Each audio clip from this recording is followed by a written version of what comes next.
दोस्तों 1970 में एक स्कैम हुआ था वाटर गेट नाम से, जो कि 20th सेंचुरी का सबसे बड़ा सर्वेलेंस स्कैम बना था। इस स्कैम के होने के बाद, इसके बाद जितने भी स्कैम हुए उनके बाद एक गेट लगाने की ट्रेडिशन बन गया था गेट लगाने का। और इसी ट्रेडिशन को फॉलो करते हुए आज मैं अपने सेंचुरी के यानी 21st सेंचुरी के आर्गुएबली सबसे बड़े सर्वेलेंस स्कैम यानी पेगासस स्कैम को पेगासस गेट का नाम देना चाहता हूँ। पर लगता है कि दिग्विजय सिंह साहब ने पहले ही ये नाम दे दिया। हालांकि इन मजाक से थोड़ा दूर हटकर आप सब ने पेगासस स्कैम के बारे में अब तक सुन लिया होगा। आपको पता होगा कि कैसे दुनिया भर में 180 जर्नलिस्ट, बड़े बड़े activist, even prime ministers, presidents, even sitting जजेस, सुप्रीम कोर्ट के सिटिंग जज का फ़ोन हैक किया गया, उन पे सर्वेलेंस किया गया। पर आपको इस स्कैम की ग्रेवनेस तब तक नहीं समझ आएगी जब तक आप इसे पुराने और बड़े स्कैम्स से कंपेयर नहीं करते, उनके कॉन्टेक्स्ट में नहीं रखते।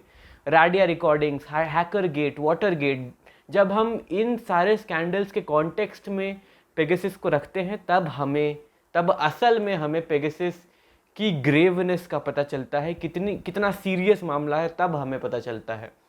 तो चलिए आज पेगासस स्कैम को समझते हैं, इसके बारे में बात करते हैं और इसे सही तरीके से कॉन्टेक्चुअलाइज करते हैं। मेरा नाम है ईशान फौजदार और आप देख रहे हैं द फ्रंट।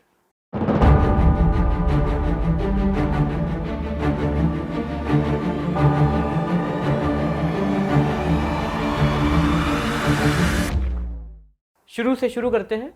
ये पेगासस है क्या, ये किसने बनाई, ये स्कैम क्या है, ये स्कैम किसने एक्सपोज किया, इन सारे सवालों के जवाब आपको शायद मिल चुके होंगे या फिर नहीं भी मिले होंगे। कुछ के मिल चुके होंगे, कुछ के नहीं मिले होंगे।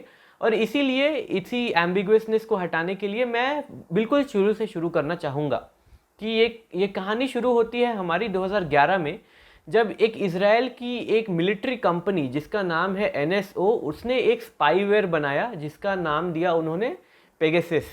अब 2014 में इसी स्पाईवेयर को यूज़ करते हुए जो मेक्सिकन सरकार है उसने एल चैपो को पकड़ लिया। अब जिन्होंने नार्कोस देखी है या जिन्हें इंटरनेशनल ड्रग ट्रैफिकिंग का कोई ज़रा सा भी आइडिया है, उन्हें पता होगा कि पाब्लो एस्कोबार के बाद इंटरनेशनल ड्रग ट्रैफिकिंग में दूसरा सबसे बड़ा नाम आता है एल चैपो का। और जब इतने बड़े क्रिमिनल को इस सॉफ्टवेयर का यूज़ करके पकड़ा गया तो ऑब्वियस है कि इस सॉफ्टवेयर की डिमांड 2014 के बाद बहुत बढ़ गई। अब इसके बाद की कहानी जानने से पहले हम इस सॉफ्टवेयर के बारे में 5 पॉइंट्स जान लेते हैं जो कि ज़रूरी है। पहला पॉइंट, ये सॉफ्टवेयर जो है ये मिलिट्री ग्रेड वेपन है। ये इजराइल में एक मिलिट्री ग्रेड वेपन की तरह ट्रीट किया जाता है। जैसे एक एटॉमिक बॉम्ब या फिर एक हाइड्रोजन बॉम्ब एक मिलिट्री वेपन है, वैसे ही ये सॉफ्टवेयर भी एक मिलिट्री वेपन है। दूसरा पॉइंट, NSO कहती है कि ये सॉफ्टवेयर जो है ये सिर्फ सरकारों को बेचती है और वो भी they only sell it to vetted governments, और ये बेची भी जाती है इजरायली सरकार के क्लियरेंस के बाद। Third point, Pegasus no click technology का इस्तेमाल करती है। इसका मतलब सीधे शब्दों में ये है कि ये फ़ोन आपके बिना कुछ किए आपके फ़ोन को हैक कर लेगी। जैसे कि एक एग्जांपल अगर दूँ तो हो सकता है कि आपके फ़ोन में एक स्पैम मिस्ड कॉल आया, और एक स्पैम मिस्ड कॉल ही काफ़ी होगा आपके फ़ोन में इस सॉफ्टवेयर को एस्टैब्लिश करने के लिए। आपको खुद कुछ नहीं करना होगा, ये सब कुछ खुद ही कर लेगा। फ़ोन में एंट्री के बाद ये फ़र्क नहीं पड़ता कि आप एप्पल यूज़ कर रहे हैं या सैमसंग या नोकिया।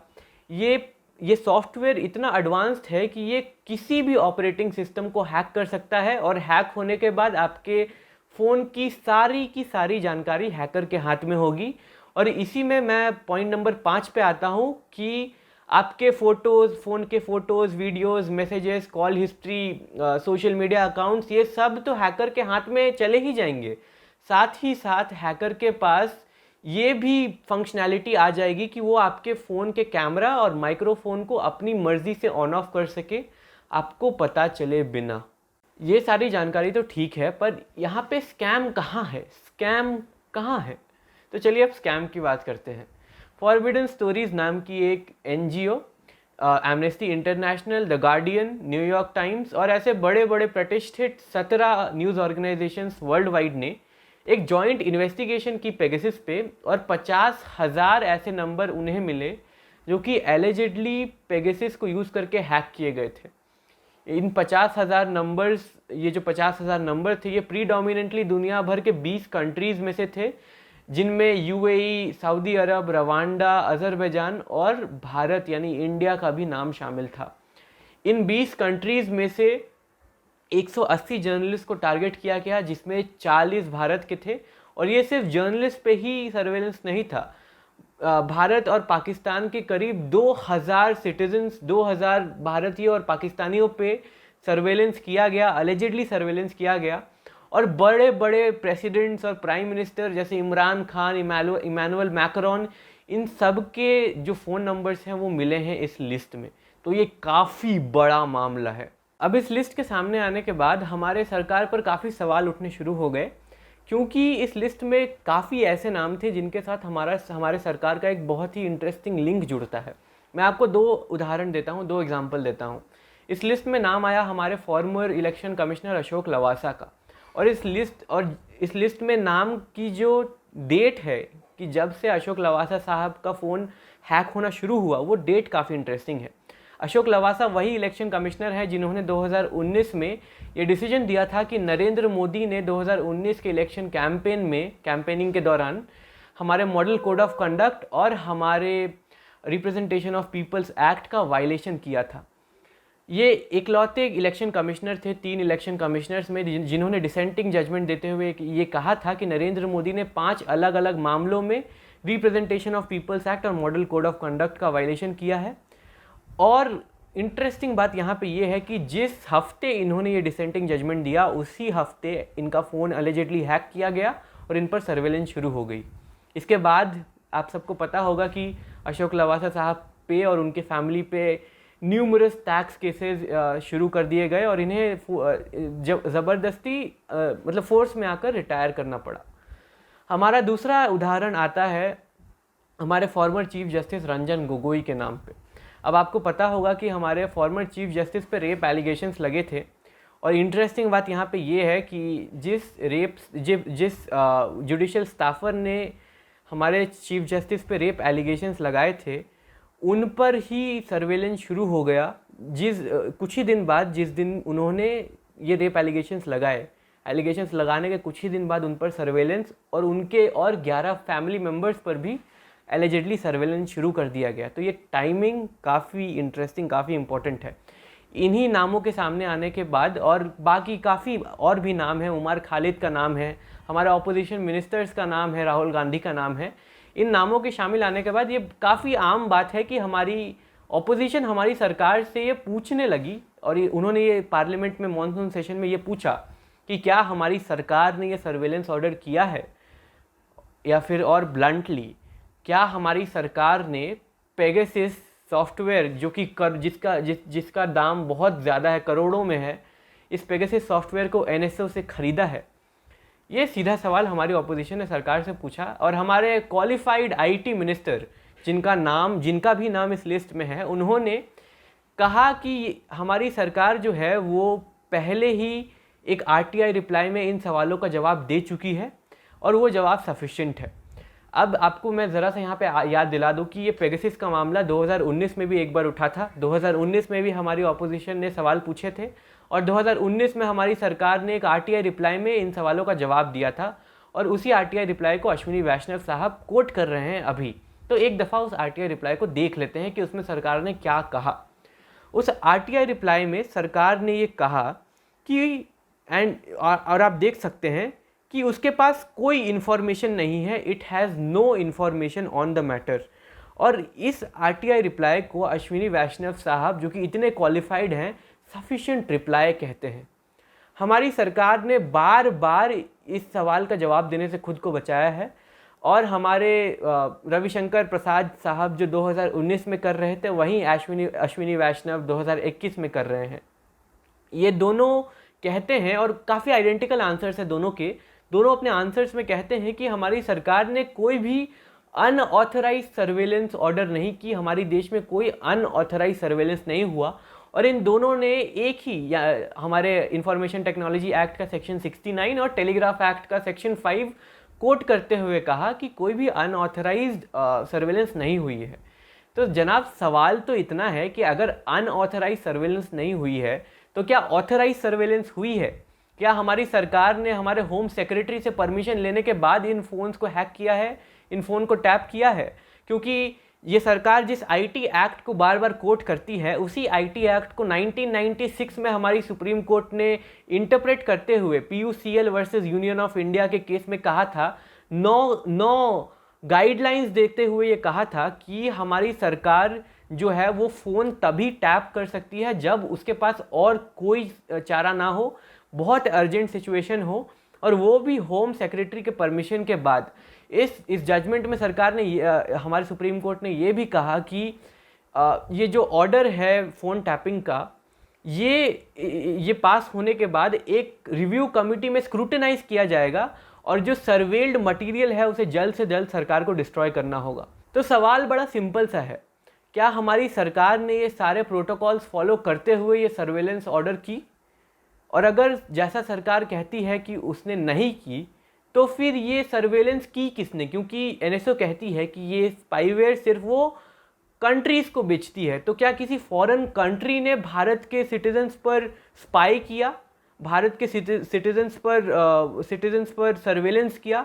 और अगर ऐसा हुआ है तो फिर हमारी सरकार क्या कर रही है हम अपने सिटीजन्स को बचाने के लिए? क्योंकि ये तो नेशनल सिक्योरिटी से ऊपर का मामला है। तो हमारी सरकार असफल क्यों हुई इस सर्वेलेंस को रोकने में? ये सवाल सिर्फ मैं नहीं पूछ रहा दोस्तों, ये सवाल सुब्रमण्यम स्वामी पूछ रहे हैं, जो कि बीजेपी के एक बहुत सीनियर मिनिस्टर हैं। हमारे आईटी मिनिस्टर इन क्वेश्चंस को इवेड कर रहे हैं। हमारे home minister, New York times, amnesty international और ये बाकी जितनी जर्नलिस्टिक फॉर्म्स हैं, इन सब को हमारा दुश्मन बता रहे हैं, जिसके बाद वो हमें क्रोनोलॉजी समझा रहे हैं कि कैसे मॉनसून सेशन आते ही ये रिपोर्ट आई, जिसका मतलब है कि ये रिपोर्ट एक कॉन्स्पिरेसी है भारत के खिलाफ, और मोदी जी का तो स्टेटमेंट ही नहीं आया अभी तक। तो मतलब ये जो इंटरनेशनल मामला है जिसमें जिसमें जर्नलिस्टिक ऑर्गेनाइजेशंस, प्रतिष्ठित जर्नलिस्टिक ऑर्गेनाइजेशंस ने मिल के आकर हमें ये बताया है कि हम पर सर्वेलेंस किया जा रहा है, और हमारी सरकार कहती है कि ये जिन्होंने हमें बताया है कि हम पर सर्वेलेंस हो रहा है वही हमारी दुश्मन है। वाह मोदी जी, वाह वाह वाह। कोई सेंस बनता है इस बात का? हाँ, यहाँ पर एक बात और साफ कर देना चाहिए, क्लैरिफाई कर देना चाहिए कि हमारे आईटी मिनिस्टर ने ये कहा कि ये जो 50,000 नाम निकले हैं या फिर ये जितने भी नंबर्स हैं, ये सारे के सारे पेगासस से इन्फेक्टेड हैं, इसका कोई गारंटी नहीं है। और ये सच बात है, क्योंकि कोई भी फ़ोन पेगासस से इन्फेक्टेड है या नहीं, ये जानने के लिए उस फ़ोन को लैबोरेटरी में ले जाकर टेस्ट करना पड़ता है, तभी 100% गारंटी होती है। पर जो फॉरबिडन स्टोरीज़ और एमनेस्टी इंटरनेशनल है, उन्होंने कई फ़ोन्स को टेस्ट किया और मोस्ट फ़ोन्स में उन्होंने पाया कि पेगासस से वो फ़ोन्स इन्फेक्टेड हैं। परंजॉय गुहा ठाकुर जो कि इंडिया के एक सीजन जर्नलिस्ट हैं, उनका जो एग्जाम्पल है वो एक प्राइम एग्जाम्पल है इस केस का। दोस्तों, वाटरगेट स्कैंडल में रिचर्ड निक्सन के कुछ लोगों ने डेमोक्रेट्स के हेडक्वार्टर्स में घुसकर उसमें स्पीकर्स, माइक्रोफोन्स और रिकॉर्डिंग डिवाइसेस प्लेस करने की कोशिश की थी, जिसके दौरान वो पकड़े गए। और इस एक कोशिश की वजह से अमेरिका में इतना बवाल हुआ, मीडिया ने इतना बवाल किया कि रिचर्ड निक्सन अमेरिका के पहले प्रेसिडेंट बन गए जिन्हें रिज़ाइन करना पड़ा। हैकरगेट नाम का एक स्कैंडल हुआ था जिसमें रूपर्ट मर्डॉक की एक कंपनी, न्यूज़ कंपनी जिसका नाम था न्यूज़ ऑफ द वर्ल्ड, उसने प्राइवेट हैकर्स को हायर किया था ताकि वो उन ब्रिटिश सोल्जर्स के फैमिलीज़ के फ़ोन्स में हैक कर सके जिनकी अफ़गानिस्तान में मृत्यु हो गई थी, सिर्फ इंफॉर्मेशन निकालने के लिए। ये स्कैंडल भी पकड़ा गया और रूपर्ट मर्डॉक के इमेज पर से ये धब्बा आज तक नहीं उठा। आप इमेजिन कीजिए कि ये स्कैंडल्स जो है ये पेगासस के सामने क्या है। ये स्कैंडल्स तो फिर भी एक कंट्री तक लिमिटेड हैं, एक एरिया तक लिमिटेड हैं, एक कंट्री के इलेक्शंस तक लिमिटेड हैं। ये पेगासस जो है उसने ग्लोबली पूरे दुनिया में जुडिशरी, लेजिस्लेचर, एग्जीक्यूटिव, सारे के सारे डेमोक्रेसी के पिलर्स पर अटैक किया है। सब पर सर्वेलेंस करने के लिए इसे इस्तेमाल किया गया, और जिस लेवल पे इस्तेमाल किया गया उस लेवल पे आज तक कोई स्कैंडल नहीं हुआ है। और इस सॉफ्टवेयर का इस्तेमाल नेशनल सिक्योरिटी रीजंस बोल के जस्टिफाई नहीं किया जा सकता। एक चीफ जस्टिस के रेप अक्यूज़र के फैमिली को सर्वेलेंस में डालकर किस नेशनल सिक्योरिटी का प्रोटेक्शन हो रहा था? मतलब ये बिल्कुल अनजस्टिफाइड मूव है, ये ग्लोबल मूव है। इसमें सिर्फ भारत नहीं है, इसमें और भी काफ़ी कंट्रीज़ हैं, तो ये कोई कॉन्स्पिरेसी नहीं है। और हमें दूसरे देशों को देखना चाहिए। फ्रांस जो है वो ऑलरेडी पेगासस पे एक जुडिशियल प्रोब लॉन्च कर चुकी है, और मैं आशा करूंगा कि भारत भी इस मामले पे या तो एक पार्लियामेंट्री कमेटी बैठाए, पार्लियामेंट्री इन्वेस्टिगेशन हो या फिर जुडिशियल इन्वेस्टिगेशन हो, पर इन्वेस्टिगेशन काफ़ी ज़रूरी है। अगर आपको ये वीडियो पसंद आया तो इसे ज़रूर लाइक करें, इसे अपने दोस्तों के साथ, अपने परिवार के साथ शेयर करें, और हमें ये भी बताएं कि आप क्या नया कंटेंट देखना चाहेंगे इस चैनल में। हमारे चैनल को ज़रूर सब्सक्राइब करें और उस बेल आइकन को दबा दें ताकि आपको रेगुलर अपडेट्स मिले जब भी हम कोई नया वीडियो निकालें। अगले वीडियो में मुलाकात होगी। धन्यवाद दोस्तों।